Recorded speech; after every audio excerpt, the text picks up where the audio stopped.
tao'y luwag, di alam ang gagawin sa loob ng rihas na baka. Kay hirap ipaliwanag ang katotohanan, dukha lamang ako at walang yaman.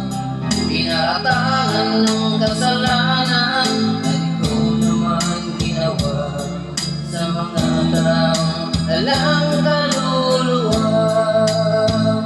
Sa piitan kay lungkot ng aking buhay, pagtitiis at bawang pagdurusa, wala lang pag-asa na ako ay lumayan, dahil sa habang buhay ng hatol sa akin.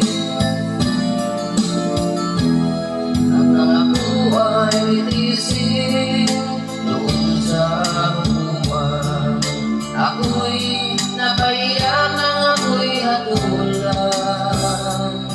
Nagipasya ng hukuman na ako ay makulong at matusa ng mahabang taon. Nasaan ang katarungan sa isang katulad ko? Di ba't batas natin ay pantay-pantay? Batas ng tao kung minsan ay di ko maintindihan. Ilan pa kaya ang magiging tulad ko? Sa piitan may lungkot ng aking buhay, pagtitiis at bawang pagdurusa, wala